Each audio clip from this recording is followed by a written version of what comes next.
Just like that, the Portland Trail Blazers season is over. Anthony Davis and Jrue Holiday stomped them one last time on Saturday, combining for a preposterous 88 points as the New Orleans Pelicans swept their way to the second round with a 131-123 victory. The Blazers, who won 49 games and earned the third seed in the Western Conference, are now left to wonder how to weigh this horror movie series against their 13-game winning streak that stretched from mid-February to mid-March. Portland played by far its best game of the series in Game 4. CJ McCollum had 38 points on 15 for 22 shooting, Al-Farouq Aminu made 5 threes and scored 27 points on 11 for 20 shooting, but it surrendered 42 in the third quarter and Davis and Holiday were the two best players on the court yet again. Save for something truly crazy happening in the next week or so, the Blazers going out like this is the most shocking development of the first round. They had one more regular season win than the Pelicans, and New Orleans had an ever so slightly better net rating. Most reasonable people thought this would be a long series. Most reasonable people were extraordinarily wrong. This, of course, raises all sorts of questions about Portland's future. Here are 5 of them. Is Stott's job safe? A week ago, this was a ridiculous question. Maybe it still is. Based on the Blazers' improvement on defense and post-All-Star surge, some awards voters had Terry Stotts on their Coach of the Year ballots. Stotts is renowned for his offensive system, and he turned a roster without true defensive stoppers into the league's 8th best defensive team in the regular season. Imagine what he might be able to do with a two-way star wing player or a dominant rim protector. If we are playing the blame game, I would look at the front office before Stotts and his coaching staff. Nonetheless, there are rumors that he could be on the market, with the Orlando Magic reportedly interested in poaching him.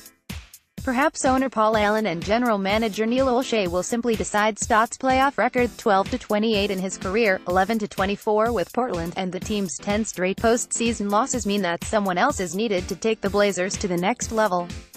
On one hand, 6 of the losses on this streak were against the Golden State Warriors. On the other, it took until the elimination game for Portland to figure out how to score against New Orleans' defense.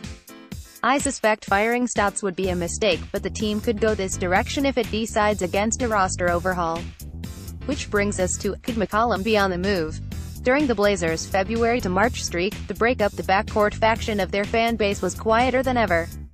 Lillard was playing like an MVP, McCollum was playing like an all-star and their supporting cast was hitting enough threes to give them ample room to operate. The other side of the court was still somewhat concerning, but both guards have made progress on defense and it was hard to argue with the team's results. Now, after a series that saw Lillard shoot 35.2% and both he and McCollum struggle defensively, the noise has never been louder. Olshey called this line of thinking a false narrative that is created by media types that don't know anything about our team just a couple of months ago, and while I'm not sure they must be split up, I do wonder how exactly the front office is going to improve the team if they keep them together. Lillard and McCollum proved this year they can be the driving force behind a team that went close to 50 games. If Portland had athletic wings and versatile big men to make up for their defensive deficiencies, the guards could theoretically be the two main playmakers on a truly elite team. The problem is that it does not have those awesome wings and bigs. As presently constructed, the Blazers are not on the verge of going from good to great. While they are not old, they are not young enough to expect significant internal improvement. And while they don't appear to have bad chemistry, these poor playoff performances have to make things feel a bit stale. I agree with the Ringer's Kevin O'Connor that a Lillard trade is just about unimaginable. The front office, then, has to answer a couple of questions. Is there a McCollum trade that would allow the organization to help balance and optimize the roster to be a contender 2 or 3 years from now? If you don't trade McCollum, what is the path to providing him and Lillard with another star teammate or a more complete supporting cast? I'm not totally sure that the answer to the first question is yes, but I don't have any kind of answer to the second one. How do you solve a problem like Nurkic? In Paul Flannery's wonderful recent Damian Lillard story at SB Nation, Olshey described center Yusuf Nurkic as the highest variance player in the league. Nurkic looked like an all-star in the 20 regular season games he played after Portland acquired him from the Denver Nuggets last season. This season, though, he was inconsistent game to game and even quarter to quarter. Nurkic is a skilled offensive player, but he hasn't proven he should be the Blazers' no. He can be imposing around the basket on defense, but he was a liability against both of the Pelicans' front court players, which limited his minutes. After this series, it is tough to picture Portland being excited about making a long-term investment in Nurkic, who is a restricted free agent this summer.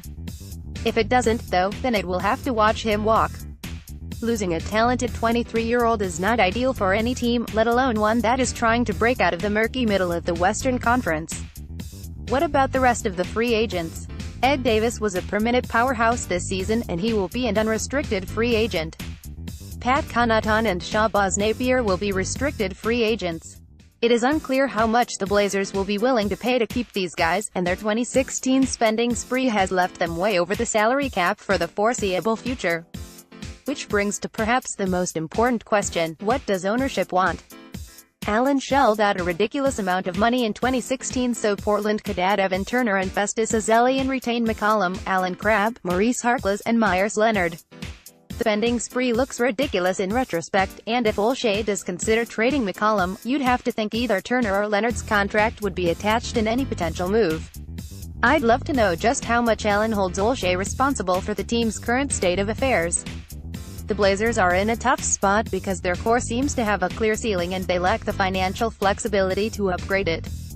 They lack that flexibility largely because they still owe Turner more than $36 million and Leonard more than $21 million over the next 2 years, given Portland's payroll. It would be perfectly understandable if Allen is sick of first-round defeats and finds this sweep unacceptable.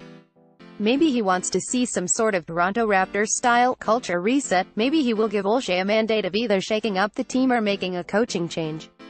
Maybe he will think about a change in management. I cannot predict what Allen will do, but I would be surprised if he is cool with the status quo.